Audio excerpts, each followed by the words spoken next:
Hello everyone, मैं विकास स्वागत करता हूं आपका हमारे इस चैनल में। आज का टॉपिक है रियलिज्म। रियलिज्म एक बहुत इंपॉर्टेंट टॉपिक है। पॉलिटिकल साइंस या सिविक्स से रिलेटेड हर एक एग्जाम, चाहे यूजीसी नेट हो, चाहे असिस्टेंट प्रोफेसर हो, चाहे सीयूईटी हो, या फिर टीचिंग वैकेंसीज के जो एग्जाम होते हैं उसमें मिनिमम 2 सवाल तो रियलिज्म से आते ही हैं। कई बार इससे ज़्यादा भी होते हैं, डायरेक्टली या इनडायरेक्टली अगर आप मिला के सारे सवाल को काउंट करें तो, लेकिन 2 सवाल तो आते ही हैं। देखिए, राजनीतिक यथार्थवाद जो है यानी पॉलिटिकल रियलिज्म, इसका मुख्य जो संबंध है ना, वो है शक्ति की राजनीति से, यानी पावर पॉलिटिक्स से।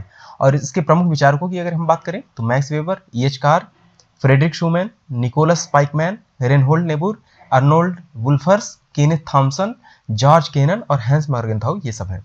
अच्छा, ये सारे नाम याद रखिएगा, क्योंकि कई बार क्या होता है, मैक्स वेबर, ई.एच. कार और हैंस मॉर्गनथाउ का नाम तो हमें याद होता है, बाकी के नाम नहीं याद होते। और सवाल बाकी के नाम से पूछता है, जैसे कई बार दे देता है मिलान करने को कि निम्न में से कौन सा यथार्थवादी विचारक नहीं है। तो अगर आपको ये सारे नाम याद हैं तो आप उस सवाल को आंसर कर पाओगे। यथार्थवाद राजनीति को शक्ति के लिए संघर्ष मानते हैं, यानी स्ट्रगल फॉर पावर, और इसमें शक्ति, सुरक्षा और राष्ट्रीय हित महत्वपूर्ण भूमिका निभाते हैं। यानी जो शक्ति के लिए संघर्ष है, इसमें क्या क्या महत्वपूर्ण भूमिका निभाते हैं? शक्ति, सुरक्षा और नेशनल इंटरेस्ट या राष्ट्रीय हित, power, security and national interest. अब देखिए, शक्ति क्या है? तो यथार्थवादी जो है वो शक्ति को किस रूप में डिफाइन करते हैं? ये कहते हैं शक्ति वह मनोवैज्ञानिक संबंध है जिसमें एक कर्ता दूसरे के व्यवहार को नियंत्रित करता है। यानी एक एक्टर जब दूसरे के व्यवहार को नियंत्रित करता है तो शक्ति इस मनोवैज्ञानिक संबंध को दर्शाती है। आगे बात करते हैं कि राजनीतिक यथार्थवाद के अनुसार, यानी इनके अनुसार, विवेक जो है, विवेक राजनीति का मार्गदर्शक है। यानी जो प्रूडेंस है ये गाइड करता है पॉलिटिक्स को, ठीक है। और इनके अनुसार, यानी जब विवेक यूज करके आप क्या जानने की कोशिश करते हैं? आप तर्कसंगत कार्य जानने की कोशिश करते हैं। तो यथार्थवाद के अनुसार तर्कसंगत कार्य वही है जो अपने हित में किया जाता है और जिसका उद्देश्य शक्ति प्राप्त करना है, ठीक है। तो यथार्थवादियों के अनुसार तर्कसंगत कार्य क्या है? इनके अनुसार तर्कसंगत कार्य वह है जो अपने हित में किया जाए और जिसका उद्देश्य शक्ति प्राप्त करना है। Realism holds the rational act is one performed for self-interest whose goal is acquisition of power, ठीक है। अब देखिए, ये कहते हैं शक्ति क्यों प्राप्त करना जरूरी है? क्योंकि शक्ति की इच्छा और शक्ति प्राप्ति ये मानव प्रकृति का अभिन्न हिस्सा है, ठीक है। अब चूंकि ये मानव प्रकृति का अभिन्न हिस्सा है और पॉलिटिक्स जो है कहीं ना कहीं मानव प्रकृति के अनुसार ही गवर्न होती है, इसलिए हर स्टेट एक बड़े पैमाने पे शक्ति प्राप्त करने की कोशिश करता रहता है, ठीक है। ये तो हो गई जनरल बातें यथार्थवाद से संबंधित। अब यथार्थवाद के अगर हम मूल सिद्धांत की बात करें तो इनका मूल सिद्धांत स्टार्ट होता है मानव को समझ के, क्योंकि कहीं ना कहीं आदमी का व्यवहार ही तो स्टेट के व्यवहार को रिप्रेजेंट करता है।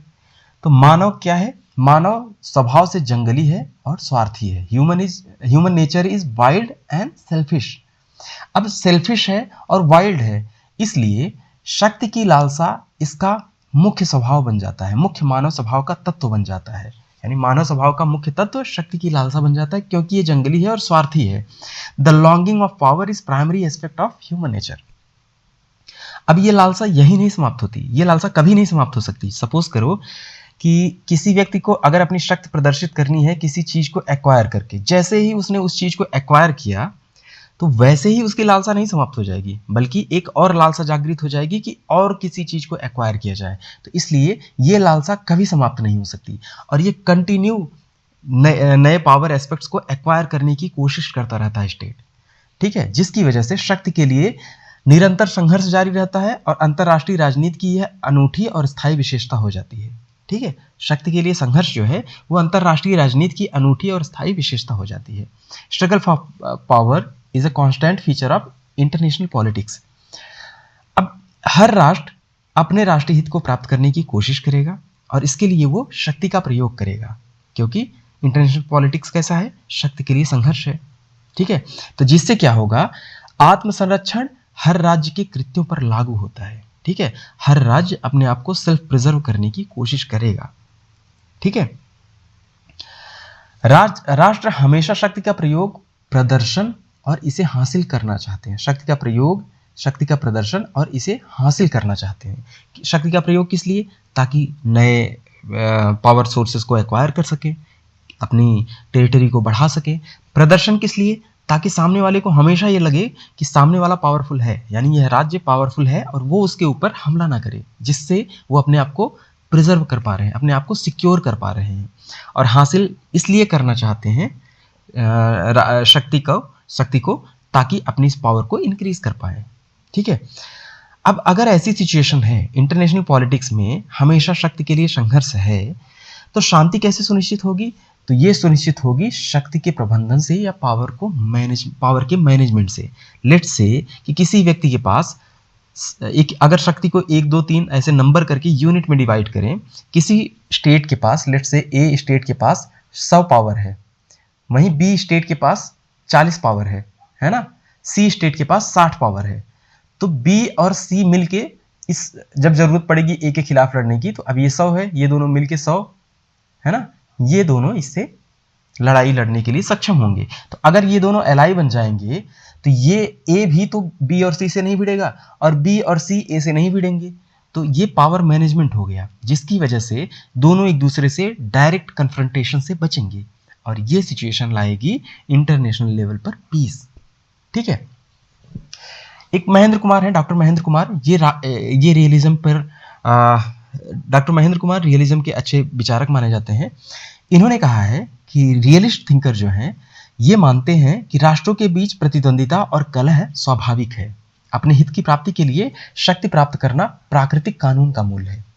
देखिए, ये और आगे बढ़ के जहां अभी तक ह्यूमन नेचर की बात हो रही थी, इन्होंने इसे नेचुरल लॉ के रूप में डिफाइन किया कि अपने हित की प्राप्ति के लिए शक्ति प्राप्त करना क्या है, ये नेचुरल लॉ है। वहीं प्रोफेसर मॉर्गनथाउ जो थे, जिनकी हमने अभी बात की थी कि ये बहुत इंपॉर्टेंट थिंकर हैं रियलिज्म के, इन्होंने ये यथार्थवाद के प्रमुख समर्थक है और इन्होंने यथार्थवादी सिद्धांत के लिए 6 सिद्धांत दिए हैं, जिनको कहा जाता है 6 प्रिंसिपल्स ऑफ रियलिज्म, है ना। इसको समझते हैं कौन कौन से प्रिंसिपल हैं। तो इनका जो पहला प्रिंसिपल है, उसके अकॉर्डिंग राजनीति के नियम मानवीय स्वभाव की वस्तुनिष्ठता पर आधारित है। यानी जो पॉलिटिकल रूल्स हैं ये एक्चुअली ह्यूमन नेचर की ऑब्जेक्टिविटी पर बेस्ड है। और ह्यूमन नेचर कैसा है? सेल्फिश है, वाइल्ड है ना। अब ह्यूमन नेचर पर बेस्ड होने की वजह से क्या होता है, राष्ट्रीय हित को राष्ट्रीय शक्ति के रूप में परिभाषित किया जाता है। यानी जो नेशनल इंटरेस्ट होगा वही नेशनल पावर को डिफाइन करेगा। यानी अगर कोई नेशनल इंटरेस्ट को फुलफिल कर रहा है या अचीव कर रहा है, तो वो नेशनल पावर को इंक्रीज कर रहा है। तो कहीं ना कहीं राष्ट्रीय हित राष्ट्रीय शक्ति के रूप में परिभाषित हुआ। और तीसरी बात, हित परिवर्तनीय होते हैं, यानी इंटरेस्ट जो होते हैं वो बदलते रहते हैं। आज जिस चीज से मेरा इंटरेस्ट फुलफिल हो रहा है, जरूरी नहीं 10 साल बाद भी सेम चीज से मेरा इंटरेस्ट फुलफिल हो। या फिर हो सकता है मैंने अपना जिस चीज से मेरा इंटरेस्ट फुलफिल हो रहा था उसे एक्वायर कर लिया, अब मेरा इंटरेस्ट फुलफिलमेंट चेंज हो जाएगा, अब मैं अपना इंटरेस्ट किसी और चीज से अचीव करूंगा। तो ये बदलती रहती है ना, इंटरेस्ट बदलते रहते हैं। इंटरेस्ट बदलते हैं तो इंटरेस्ट को अचीव करने के लिए हमारी जो पॉलिसीज होंगी वो भी बदलेंगी। जरूरी नहीं कि एक ही पॉलिसी से हर तरह के इंटरेस्ट पूरे हों हमारे या अचीव किए जाएं।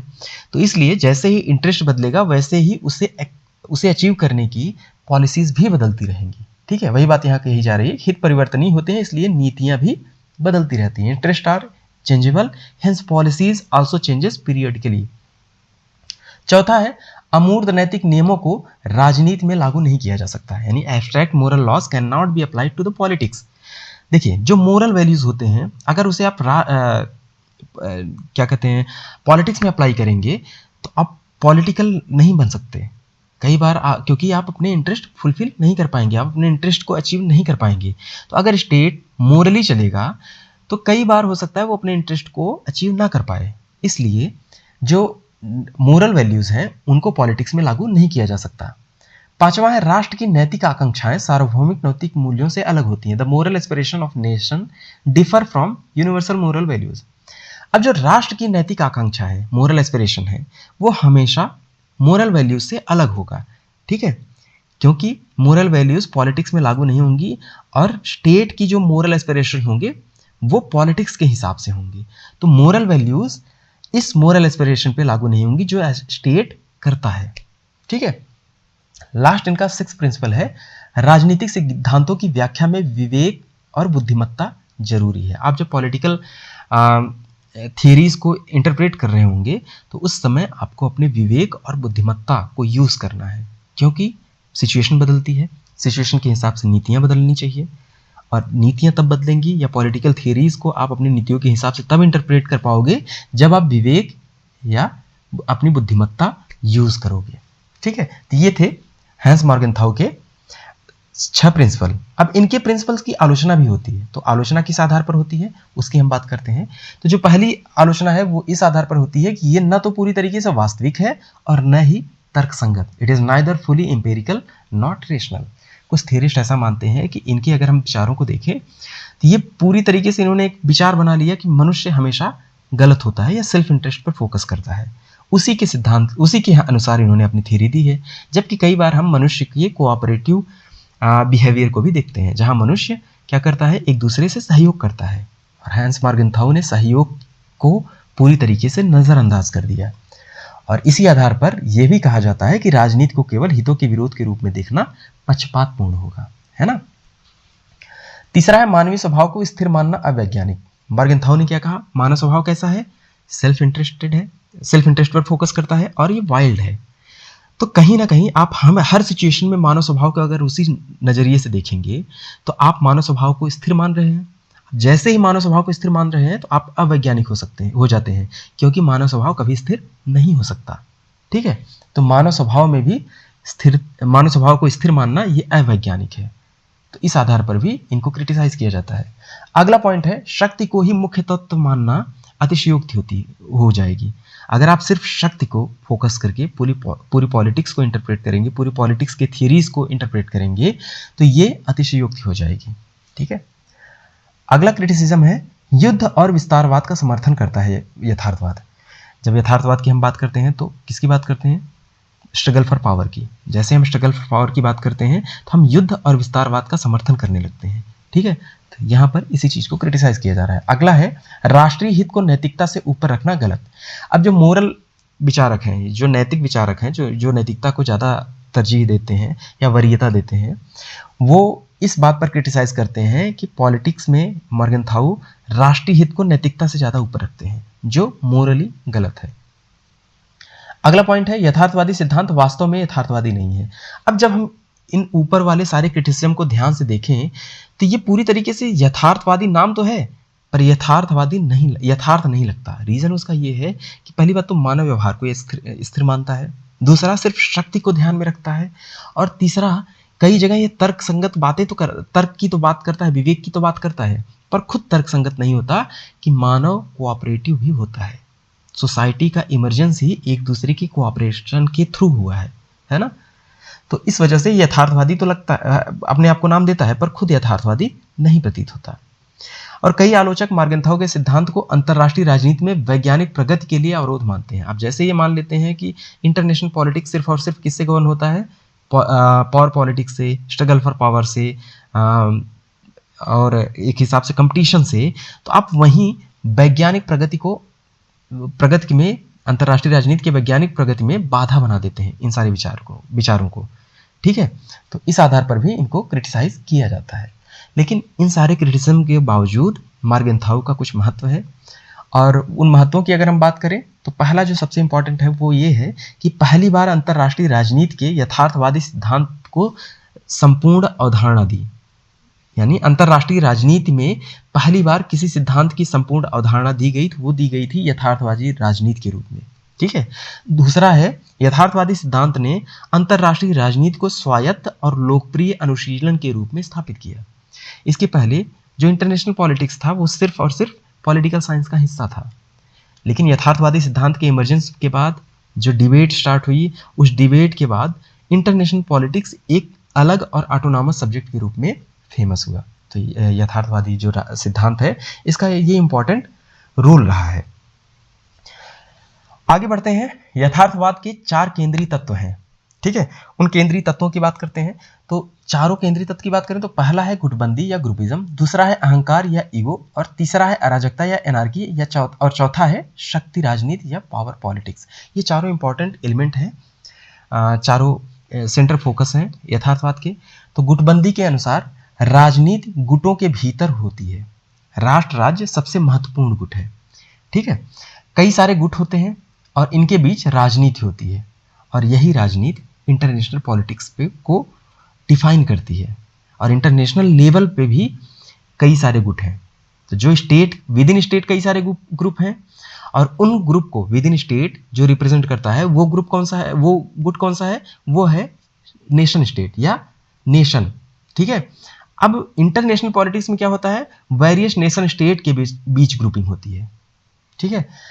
दूसरा अहंकार या ईगो, तो ये है राजनीतिक क्रिया अक्सर संकीर्ण स्वार्थ से प्रेरित होती है। तो जैसे हम संकीर्ण स्वार्थ की से प्रेरित राजनीति की बात करते हैं, तो कहीं ना कहीं हम ईगो की बात कर रहे होते हैं। तो इसमें दूसरा केंद्रीय तत्व हो गया ईगो। तीसरा है अराजकता।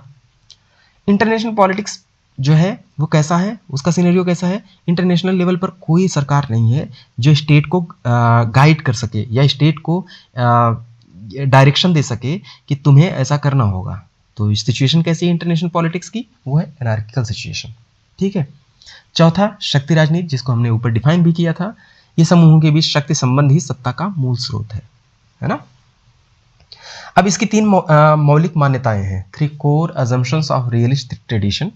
तो इसमें पहला अजम्पशन है, नेता अपने राष्ट्र के हित की सिद्धि के लिए हमेशा प्रयासशील रहते हैं।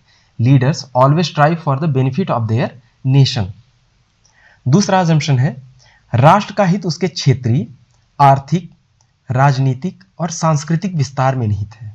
यानी नेशन का इंटरेस्ट किस में है, उसके क्षेत्रीय, आर्थिक, राजनीतिक और सांस्कृतिक विस्तार में निहित है। यानी उसे हमेशा एक्सपेंशन करने का प्रयास करना चाहिए, अपने इकोनॉमिक, पॉलिटिकल और कल्चरल एक्सपेंशन को। तीसरा है, राष्ट्र अपने हित के लिए अपनी शक्ति व प्रभाव का प्रयोग करते हैं। अब अपने नेशनल इंटरेस्ट को अचीव करने के लिए ये अपनी शक्ति और प्रभाव का प्रयोग करते रहते हैं समय समय पर। तो ये 3 मौलिक मान्यताएं हैं, 3 कोर अजम्पशन है, जिसके आधार पर सारे रियलिस्ट थिंकर अपने विचार को प्रस्तुत करते हैं। वहीं अगर रियलिज्म के हम बात करें तो रियलिज्म के कई सारे ब्रांचेस हैं। जो सबसे पहली ब्रांच है वो है क्लासिकल अर्थात परंपरागत रियलिज्म या परंपरागत यथार्थवाद। दूसरा है संरचनात्मक या स्ट्रक्चरल रियलिज्म, जिसको नियो रियलिज्म के नाम से भी जानते हैं। तो जब संरचनात्मक या स्ट्रक्चरल रियलिज्म की बात हो तो ये समझ लीजिएगा कि ये नियो रियलिज्म की बात हो रही है। तीसरा है प्रतिरक्षात्मक या ऑफेंसिव रियलिज्म।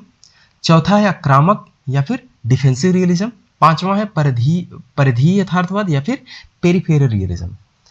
तो मॉर्गेनथाउ जो थे ये क्लासिकल रियलिज्म के विचारक थे। इनके अनुसार क्लासिकल यथार्थवादी सिद्धांतों की जड़ कहाँ है, वो मानव प्रकृति में होती है, राष्ट्रीय शक्ति के रूप में डिफाइन होता है, और ये स्वतंत्र रूप से परिवर्तनीय है। नैतिक नियम राज्य की राजनीति पर लागू नहीं किया जा सकते। तो ये कोर एजम्पशन है किसके, क्लासिकल रियलिज्म के।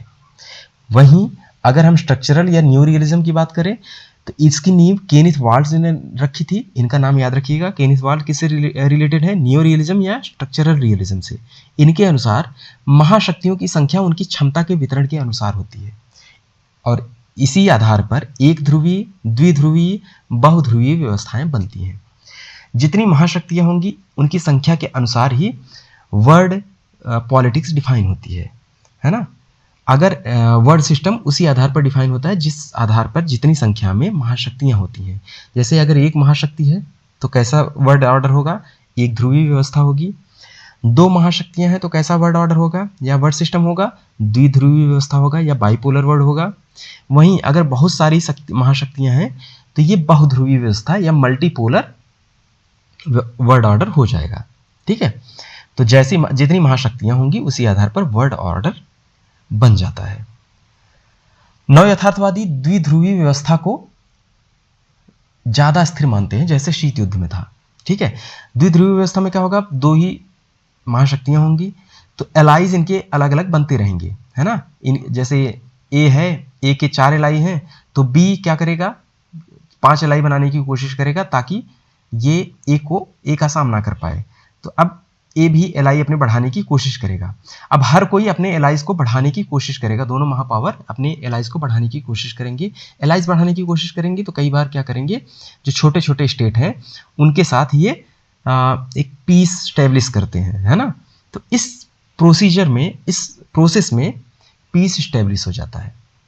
जबकि एक ही अगर महाशक्ति है तो बाकी को मिलाने, जबरदस्ती उनसे अपनी बात मनवाने के लिए प्रयास करेगा, जिससे छोटे छोटे जो राष्ट्र हैं उनके विचारों को या उनकी महत्वाकांक्षाओं को ध्यान में नहीं रखा जाता। और वहीं अगर बहुत सारे महाशक्तियां हैं तो बहुत सारे कंपटीशन भी होंगे, बहुत सारे कंपटीशन होंगे तो लड़ाई की संभावना सर्वाधिक होगी। इसी आधार पर बाइपोलर वर्ल्ड ज़्यादा पीस या ज़्यादा स्टेबिलिटी वाला वर्ल्ड ऑर्डर होता है। वहीं अगर हम ऑफेंसिव रियलिज्म की बात करें तो ये कहते हैं इसके अनुसार सभी राज्य शक्ति विस्तार में लगे रहते हैं। जितने भी स्टेट हैं वो राज्य शक्ति या नेशनल पावर के विस्तार में लगे रहते हैं, क्योंकि इनका सर्वाइवल ही उसी में होता है। अब अगर इंटरनेशनल लेवल पर क्या है, कंपटीशन की भावना है तो हर कोई अपने पावर बढ़ाने की कोशिश करेगा, है ना। तो कई स्टेट ऐसे होंगे जो अपने पावर को बढ़ाने के लिए हमेशा तैयार रहेंगे, है ना। तो वो उनका रवैया कैसा हो जाएगा, आक्रामक हो जाएगा। तो इसी आधार पर ये आक्रामक यथार्थवादी कहे जाते हैं, क्योंकि ये क्या कहते हैं, हर राज्य अपने शक्ति विस्तार में लगा रहता है। वहीं अगर हम ऑफेंसिव रियलिज्म को हम डिफेंसिव रियलिज्म के साथ समझते हैं। डिफेंसिव रियलिज्म क्या करते हैं, प्रतिरक्षात्मक यथार्थवादी गुटबंदी और राष्ट्रवाद की भूमिका को मजबूती से देखता है। सुरक्षा की खोज राज्यों को सहयोग या संघर्ष के लिए प्रेरित करती है।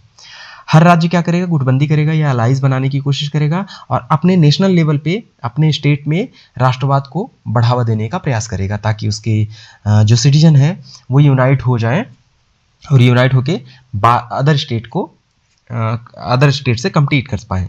वहीं अलाइज वो इसलिए बनाता है ताकि अगर उसके ऊपर हमला हो तो वो बच सके। अलाई इसलिए बना रहा है और राष्ट्रवाद की भूमिका इसलिए बढ़ावा दे रहा है ताकि अगर कोई हमला करे तो उसके सिटीजन आगे आके हमले का जवाब दे पाए। तो अब देखिए, यहाँ हमले के बाद होने वाली कार्रवाई की बात की जा रही है। अगर हमला होगा तो क्या होगा, तो गुटबंदी से रक्षा कर लेगा और राष्ट्रवाद की भूमिका पर जो दिया रहेगा तो उसके जो सिटीजन होंगे वो लड़ाई लड़ेंगे। जबकि यहाँ क्या हो रहा है, ये हमला करने की बात कर रहे हैं, तो इसलिए इनको कहा जाता है ऑफेंसिव रियलिस्ट और इनको कहा जाता है डिफेंसिव रियलिस्ट। वहीं जो पेरिफेरल रियलिस्ट है या परिधि रियलिस्ट है, ये क्या कहते हैं, इनका फोकस का क्या था, लैटिन अमेरिकी राज्यों पर था और इसी संदर्भ में इसका विकास हुआ। इसमें महाशक्ति आज्ञाकारी और विरोधी राज्यों की पदानुक्रमित संरचना मानी जाती है। यानी सबसे टॉप पे ये हायरार्की की बात करते हैं, सबसे टॉप पे क्या होगा, महाशक्ति होगा, फिर आज्ञाकारी राज्य होंगे और फिर विरोधी राज्य होंगे। ठीक है, तो इसे कहते हैं परिधीय यथार्थवाद। अंतरराष्ट्रीय राजनीति को समझने के लिए शक्ति, सुरक्षा, गुटबंदी, अराजकता और राष्ट्रीय हित की अवधारणाएं केंद्रीय रहती हैं। ठीक है, ये कौन मानता है, ये मानता है डिफेंसिव रियलिज्म। ठीक है, तो आज का टॉपिक यही खत्म होता है। तो थोड़ा सा एक बार ना शॉर्ट में जल्दी से हम रिवीजन कर लेते हैं। हमारे हर वीडियो में आपको ये क्योंकि रिवीजन और इम्पॉर्टेंट टॉपिक हम शॉर्ट में दे दिया करेंगे। तो रिवीजन की बात करें तो रियलिज्म क्या है, राजनीतिक यथार्थवाद शक्ति की राजनीति पर केंद्रित है और इसके प्रमुख विचारक मैक्स वेबर, ईएचकार और मॉर्गनथाउ हैं। बाकी के विचारकों का नाम ऊपर लिखा हुआ है। ये राजनीति को यथार्थवाद शक्ति के लिए संघर्ष मानता है, जिसमें शक्ति, सुरक्षा और राष्ट्रीय हित महत्वपूर्ण है। क्या है महत्वपूर्ण है, शक्ति, सुरक्षा और राष्ट्रीय हित, है ना। राजनीति को यथार्थवाद शक्ति के लिए संघर्ष मानता है। शक्ति वह संबंध है जिसमें एक व्यक्ति दूसरे के व्यवहार को नियंत्रित करता है। ठीक है, विवेक का रोल क्या है, विवेक राजनीति का मार्गदर्शक होता है। तर्कसंगत कार्य वह है जिसमें अपने हित में शक्ति प्राप्त करना शामिल है। शक्ति की इच्छा एवं प्राप्ति मानव स्वभाव का अभिन्न अंग है, मानव स्वभाव का हिस्सा है। मानव स्वभाव कैसा है, वो स्वार्थी और जंगली है। शक्ति की लालसा मानव स्वभाव का प्रमुख तत्व है। ठीक है, शक्ति के लिए संघर्ष अंतरराष्ट्रीय राजनीति की स्थायी विशेषता है। प्रत्येक राष्ट्र अपने राष्ट्रीय हित की सिद्धि के लिए शक्ति का उपयोग करता है। आत्मसंरक्षण या सेल्फ प्रिजर्वेशन हर राज्य राष्ट्र का नियम है। राष्ट्र हमेशा शक्ति का प्रयोग, प्रदर्शन और इसे प्राप्त करना चाहते हैं। शक्ति प्रबंधन के साधनों द्वारा ही शांति संभव है।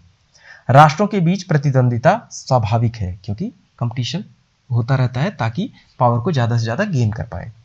राष्ट्रीय हित के लिए शक्ति प्राप्त करना प्राकृतिक कानून का मूल है।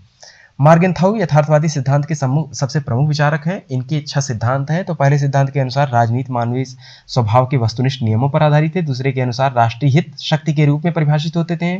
तीसरे के अनुसार नीतियां एवं हित परिवर्तनीय हैं। चौथे के अनुसार अमूर्त नैतिक सिद्धांत राजनीति में लागू नहीं होते। पांचवें के अनुसार राष्ट्र की नैतिक आकांक्षाएं सार्वभौमिक मूल्यों से भिन्न होती हैं, और छठे के अनुसार राजनीतिक सिद्धांतों की व्याख्या में विवेक अपेक्षित है। मॉर्गनथाउ के सिद्धांतों की आलोचना की जाती है किस आधार पर कि यह सिद्धांत अवैज्ञानिक और पक्षपाती है। दूसरा, शक्ति को ही मुख्य तत्व मानता है। तीसरा, युद्ध एवं विस्तारवाद का समर्थन करता है। और चौथा, नैतिकता के ऊपर राष्ट्रहित रखता है। इसके अगर हम योगदान की बात करें तो पहली बार अंतरराष्ट्रीय राजनीति के समग्र यथार्थ सिद्धांत की अवधारणा दी इसने। दूसरा, यथार्थवाद आदर्श और आदर्शवाद दो दृष्टिकोण इसने प्रोवाइड कराए। एक डिबेट स्टार्ट की इसने। समय के साथ यथार्थवाद की विभिन्न शाखाएं विकसित हुई। क्लासिकल, संरचनात्मक, आक्रामक, प्रतिरक्षात्मक, इस तरह की और परिधीय शाखाएं विकसित हुई। इन शाखाओं के बारे में हमने ऊपर चर्चा कर ली है। समूहवाद, अहंकार, अराजकता और शक्ति राजनीति, ये यथार्थवाद के चार मुख्य तत्व हैं। और इसके अजम्पशन क्या है? अजम्पशन है नेता सदैव राष्ट्रीय हित में तत्पर रहते हैं। राष्ट्रीय हित का विस्तार क्षेत्रीय, आर्थिक और राजनीतिक संस्कृति है। राष्ट्र अपने हितों की रक्षा के लिए शक्ति प्रभाव का प्रयोग करते हैं। संरचनात्मक यथार्थवाद जो किनीथ वाल्ट्ज ने दिया था, इसके अनुसार महान शक्तियों की संख्या उनकी क्षमताओं के वितरण से तय होती है। नव यथार्थवाद द्विध्रुवीयता को ज्यादा स्थिर मानते हैं। नव यथार्थवाद मतलब संरचनात्मक यथार्थवाद ही। आक्रामक यथार्थवाद के अनुसार हर राज्य उत्तरजीवी हेतु शक्ति विस्तार चाहता है। उत्तरजीविता मतलब अपना सर्वाइवल के लिए। परिधीय यथार्थवाद के अनुसार ये लैटिन अमेरिकी संदर्भ में आया था और इसके अनुसार राज्यों की पदानुक्रमित संरचना पर ये जोर देते हैं। प्रतिरक्षात्मक यथार्थवाद में गुटबंदी और राष्ट्रवाद को महत्वपूर्ण माना जाता है। अंतरराष्ट्रीय राजनीति को समझने हेतु शक्ति, सुरक्षा, गुटबंदी, अराजकता एवं राष्ट्रीय हित हमेशा केंद्र में रहते हैं। ठीक है। और सबसे इंपॉर्टेंट पॉइंट्स क्या क्या है? सत्ता राजनीति का मुख्य उद्देश्य है। रियलिज्म के अनुसार राष्ट्र अपने स्वार्थ के लिए सत्ता का प्रयोग करते हैं। अंतरराष्ट्रीय राजनीति में प्रतिस्पर्धा स्वाभाविक और स्थायी है। राजनीति नैतिकता के बजाय सत्ता और हितों द्वारा संचालित होती है। मानव स्वभाव स्वार्थी माना जाता है। अंतरराष्ट्रीय व्यवस्था अराजक है। कोई सर्वोच्च सत्ता नहीं है जो इंटरनेशनल पॉलिटिक्स को गवर्न कर पाए। शांति सिर्फ सत्ता के संतुलन या शक्ति प्रबंधन से ही संभव है। तो इसी के साथ मैं विकास आपसे इजाजत लेता हूं। आपसे निवेदन है, अगर आपने अभी तक हमारे चैनल को सब्सक्राइब नहीं किया है तो कृपया चैनल को सब्सक्राइब करें। साथ ही साथ वीडियो को ज़्यादा से ज़्यादा शेयर करें ताकि हमारा मनोबल बढ़ता रहे और आपके लिए ज़्यादा से ज़्यादा वीडियो हम बनाते रहें।